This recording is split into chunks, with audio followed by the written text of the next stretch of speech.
disregard the glare in the glasses. We did not feel like putting on contacts today, so hopefully it's not too distracting. But welcome to another video, guys. Today we are going to be recreating one of my old nail designs. We're going to really focus on nail art today, and in this video hopefully I can show you guys some tips and tricks with nail art. So here's the nail art that I did. I want to say I did this maybe 2 years ago. Yeah, you can definitely tell that there's some things that we need to do better in. The nail art is kind of sloppy, like it's kind of bleeding out a little bit, so we want to sharpen that up a lot, and I have gotten a lot better when it comes to things like that.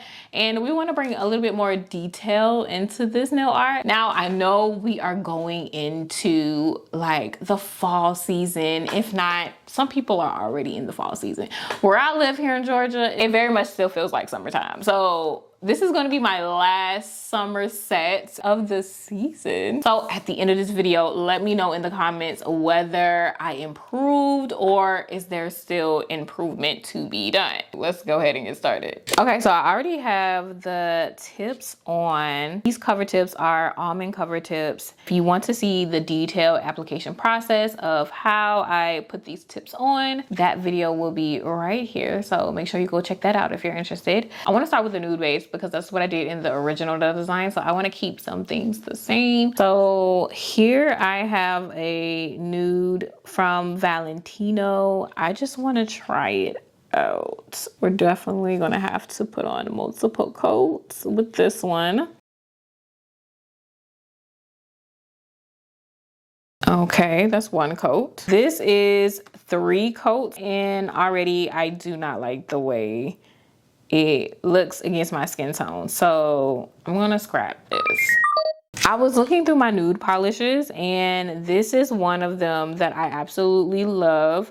So this one is more of like a pink cover color, but it's builder gel. And I'm not the best at builder gel, so I'm just gonna go in with 1 coat. I just like the color, and I really want this to be the base. So we're using it.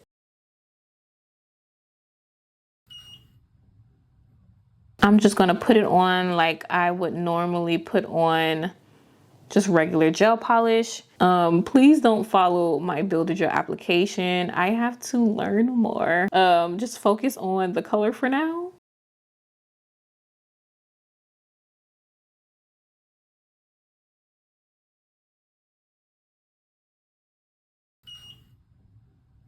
This is the finished look. It looks really, really good. I mean, I'll go ahead and show you guys how it looks from a side view. Yeah, it could definitely be a lot better if I actually practice with builder gel a little more. But this is what we have today. I'm just gonna wipe this down with some alcohol.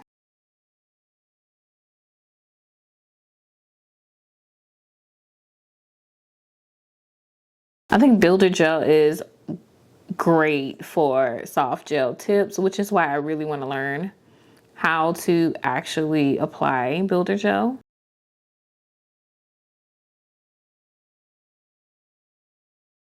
And I'm gonna go ahead and cure that layer, and I'm gonna go in with 1 more layer on top, and that should be good.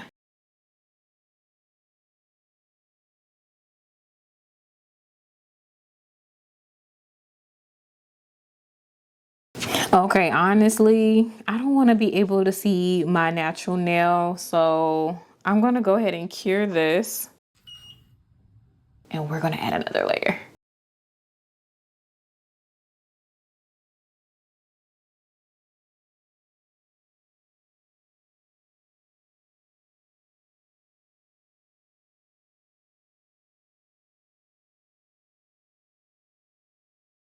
I really don't want to see my natural nail, so that is enough coverage for me. And like I said, I'm not a pro at builder gel, so I am just gonna rub this down with some alcohol really fast. I'm gonna treat this as if it was polygel, and I'm gonna do some shaping. I just want to make sure that there's no dips or ridges in places. I want this to be a smooth surface for when I do the nail art on top of. If you're a pro at builder build a gel. I don't know, you might not have to do this part, but yeah, I'm doing this part. I'm just gonna go ahead and smooth this out with my hand file.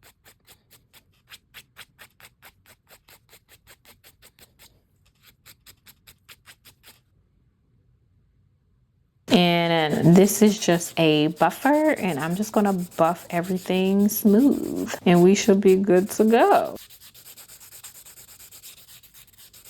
All right, and this is how it looks. Let's go ahead and wipe it down with some alcohol. And just to show you guys, this is the side view we're working with. So I only did one practice nail with this nail design. So now I have to kind of create a whole nail set around this one practice nail. So we have the cover pink on all of the fingers except the ring finger. And we have it on the thumb as well. For the ring finger, I'm gonna make it white, the base color. This right here is a gel pod from Kiara Sky. This one is called Blank Slate. Honestly, I love these gel pods when it comes down to nail art because the consistency of the gel itself is thicker than normal gel, so it makes doing detailed nail art a lot easier than it would a regular gel. You get good coverage with it mainly. That's really what I'm looking for.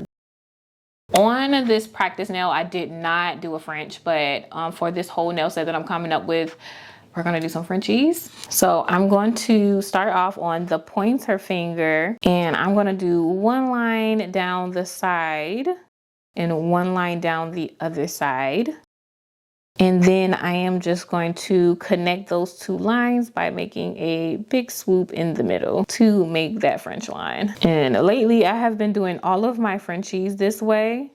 And to me, this is the best way out of all of the different ways that I've been doing it. Well, the easiest way for me personally. Let me know in the comments if doing French nails is easy for you or is it hard?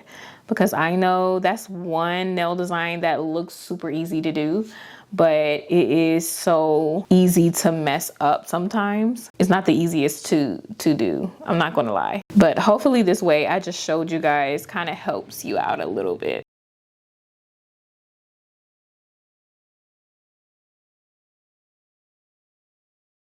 And there we have it. It's on every nail but that ring finger. I wanted to show you guys the thumb. I did the thumb off camera just to get an idea of how I want the set to be and how I want it to look. And I love it. I love it, love it, love it. So we're gonna do the plaid nail design in the background, which is something that I didn't do the first time around, but I think it adds more detail to the nail design itself. And it just makes it look really, really good. It's eye-catching. I'm gonna take this number 47. It is a translucent pink. It's kind of like a jelly pink. It's from Valentino, and I'm using a long fine liner brush, and I'm just going down the middle in the nail. I like to start in the middle whenever I'm doing plaid. The more you go over it, the more the shape really comes into form. So I'm really going over this a few times, and once I'm satisfied with the way it looks, I'm gonna go ahead and cure it. But that's how I'm going to do all of the rest of the stripes. I'm going to grab some more on my brush, and I'm going to go in and do the rest of the stripes on each side of this middle stripe. I will say, if you are worried about these stripes being neat, one tip would be to put down a coat of matte top coat first before you do any of the stripes. Your lines will be so neat on top of a matte top coat, trust me. I didn't do it this time because honestly, I'm really excited and I forgot to do it. I just kind of wanted to jump right into this nail design. Once you are done with the vertical lines, you can go ahead and start with the horizontal lines. So I'm going to take my fine liner brush and start smack dab in the middle and start making my way over to the right, and then I'm going to go over here to the left and finish the line off. I'm going to keep going over it until I get the thickness that I want. And once we're satisfied, I'm gonna cure as I go. We're gonna go ahead and cure that.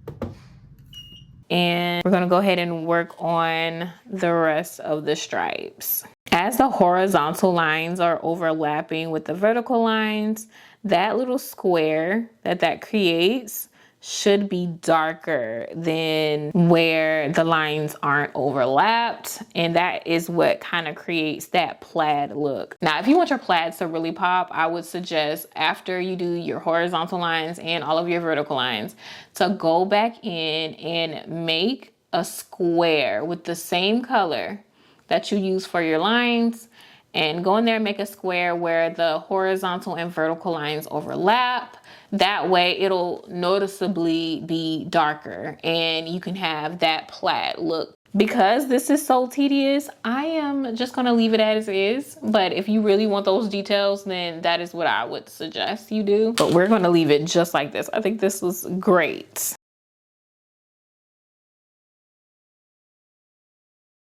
Now we can get to the cherries. Last time I had a cherry that was dripping, and I don't necessarily think that's the way I want to go. I still want the dripping aspect and the cherry detail in there, but maybe separately and not together, I'm thinking. I'm going to start with a cherry.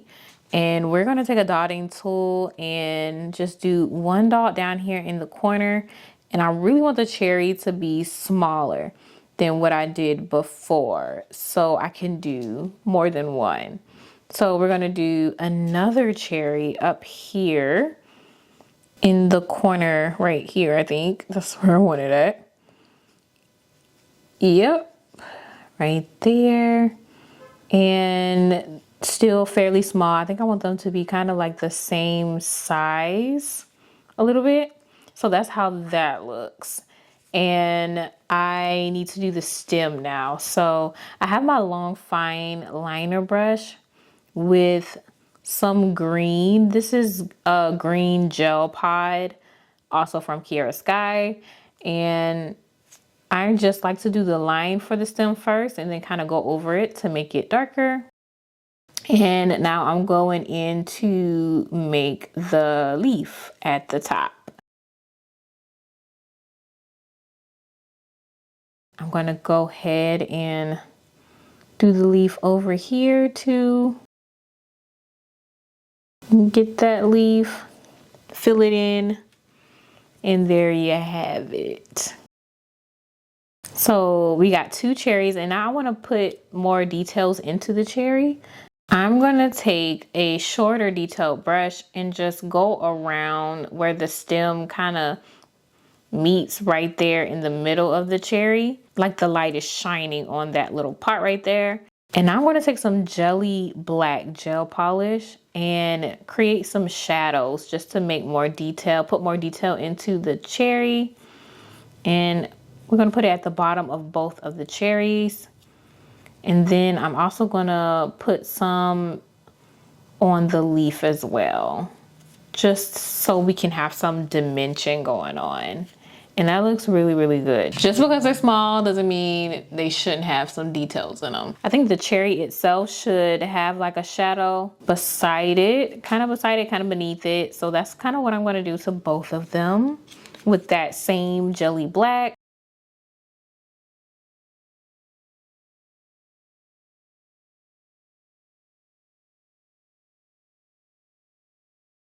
And now for the drips. So we're gonna think of this as like cherry juice or cherry jam, or maybe, I don't know, just something cherry dripping from the top. It's not blood. I know it's like kind of like the spooky season, but not blood, but we're going for like something cherry. And for the drips, I think I just want 2. I don't want too much going on because we already have cherries down here like that. And then I'm gonna go up with a straight line from the dot to the blob of red we have at the top. And then I'm just gonna round out the circle, the dot that we have down here on both sides, so it can look like a drip. And we're gonna make some curves up here at the top too, so it can look like it's dripping down.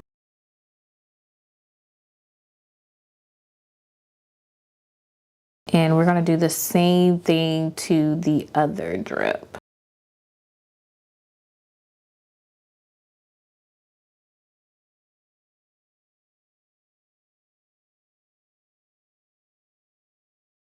Okay, I went in with a second coat of the red, and this is how it looks. I kind of filled it out a little bit more too. I'm gonna go in with some of that jelly black to create some shadows in the drip, just to make it look more detailed. I feel like the more details you put in it, the better it looks.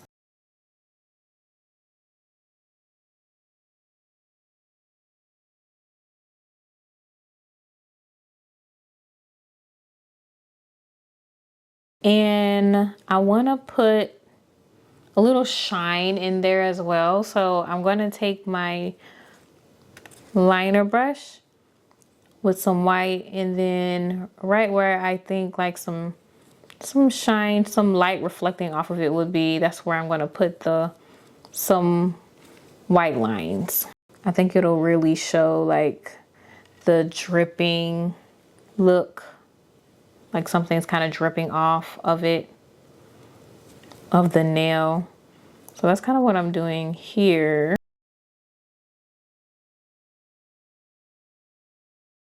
All right, and that's how it looks. I kind of want one more drop kind of coming from this one long drip.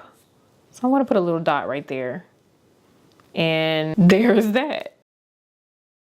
So here are the other nails that I kind of came up with. I'm going to go in with my dotting tool and put some dots, and I want kind of like a sparkle almost. So we're going to make like a red sparkle and put it kind of all over. On the pinky, I want to put some hearts on the pinky and the pointer finger. So I'm going to put 2 hearts here on the pinky. And honestly, on that pointer finger, I did not do the plaid, the pink plaid on the pointer finger for the French nail. I got tired because when I tell you it is tedious to do these plaid nails, it is tedious. So I got a little tired, and I was just like, you know what? This is going to be a white Frenchie, or plain Frenchie. So I had to add something to it. So we're going to add some of these hearts to this one too. And the hearts just come from the original nail design. And I just wanted to incorporate that in the nail design, in this nail design somehow. So that's kind of where the hearts come from.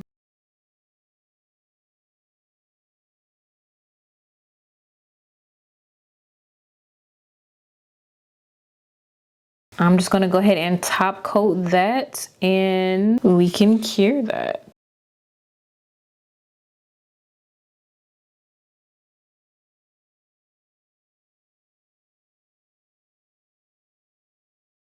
When I tell you I did not expect these to turn out this yummy, but these are really, really good.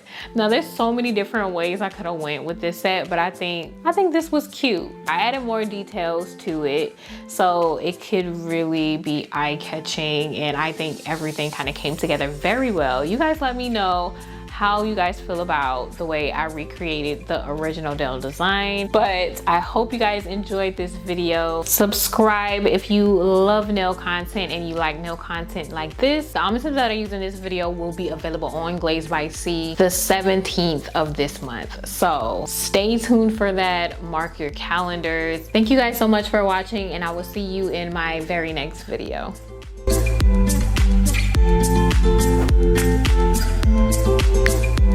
Across all of my social medias, I get asked so many questions, and although I try to answer some of you guys' questions in video form, some questions don't get answered, which is one of the many reasons why I wanted to put together a nail club. In this club, there will be nail supply giveaways every single month, detailed soft gel and nail art tutorials, and so much more. I'm really looking to build a nail community and a safe space for anyone to ask any questions that they may have dealing with nails. I am super super excited to get this started.